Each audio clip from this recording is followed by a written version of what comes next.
Hey, we got another beautiful morning in Reno. Just gorgeous. That's a Virginia Street Bridge on Virginia Street. This is the birthplace of Reno, right here at the Riverside Hotel. Used to be right here, now it's this kind of flats place for artists. That's our Washoe County Courthouse, Performing Arts Center, and this beautiful building here, that's our United States Post Office. Right here, built in 1933, listed on the National Register of Historic Places. Great building here. No longer the post office today, though. Now it's a bunch of retail shops I'll tell you about, called the Paloma.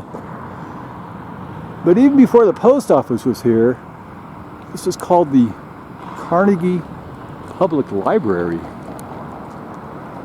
So since the earliest days of Reno, or back when it's still called Lakes Crossing, the residents tried on numerous attempts to get proper tax funding for libraries, always failed up until 1901. State Assemblyman Frank Norcross of Reno, he wrote to millionaire Andrew Carnegie asking for help, since Carnegie had already had a habit of donating to libraries across the country since 1886. But as the way with Andrew Carnegie, he never provided full funding for his donations, because he always wanted the recipient to have some skin in the game. So for libraries, Carnegie's basic requirement was, for a population of 1,000 townspeople, he would give $2 per person. The township would have to raise the rest of the funds themselves. And Carnegie finally ended up donating $15,000 for the erection of a new free public library building. Our new public library opened in 1904, became Reno's most important cultural institution, described as a Greek temple in the midst of a sacred garden. Here's a vintage, hand-painted postcard showing our vibrant lawn and freshly planted saplings. Here we are in 1904, standing on Mill Street, looking north.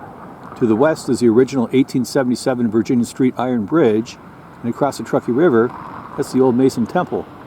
Another view in 1906, looking north. Notice the front of the library actually faced south to Mill Street, not Virginia Street.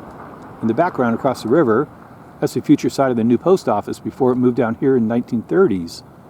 Looking southwest over the new 1905 Virginia Street Bridge, we have our new library, and across Virginia is the newly completed Riverside Hotel. We have another view in 1910 looking north across the river on the left, that's the Masonic Temple, then our Carnegie Library. On the right is a clock tower over Old City Hall across from the Granada Theater.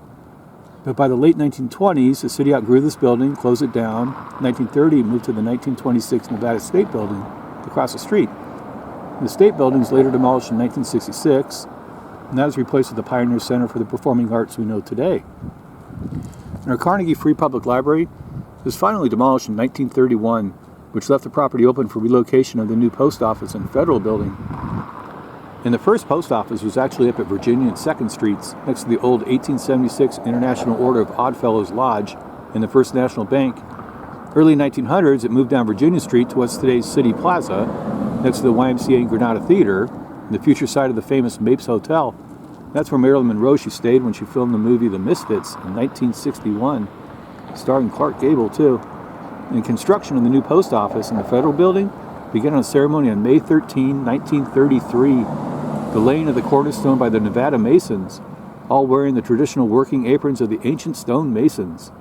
Opened the next year in 1934, 3 stories, glorious Art Deco, Art Moderne style architecture, designed by local architect Frederick de Longchamps. The styling, both inside and outside, is lavish in detail. The exterior is a light green terracotta, cut to resemble quarried stone, dark green terracotta spandrels, aluminum framed recessed windows and entrances. And a broad fretwork band between the 2nd and 3rd floors provides a horizontal emphasis, balanced by tall fluted terracotta pilasters separating the 1st and 2nd floor windows. Stylized bas-relief eagles, they embellish the roofline on each end. The aluminum panels over the entrances salute transportation and are integrated with patriotic themes and a complete slew of American Indian motifs all along the interior.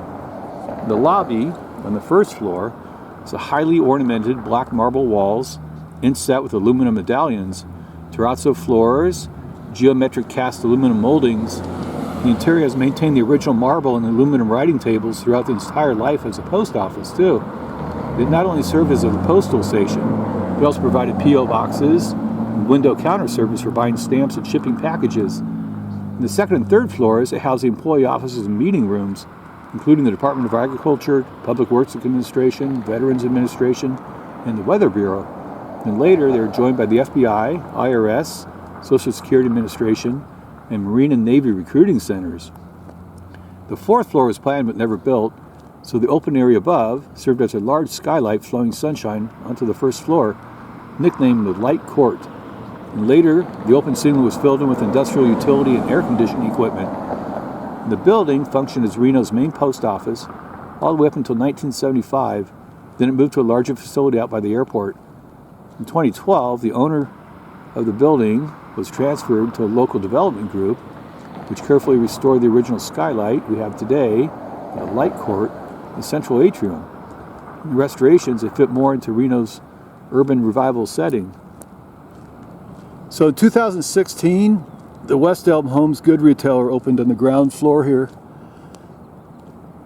Called it the basement. You go shopping down there. They're closed Sunday today, so can't really get in there. But all the original beautiful artwork and aluminum formations and post office boxes and all sorts of cool stuff. It's still in there. United States Post Office. Holy smokes. Anyway, lots of good shopping in there. We're going to take a look at the Riverside Hotel here. Find out if we could get something interesting out of this guy. So, thanks for watching. Have a great day.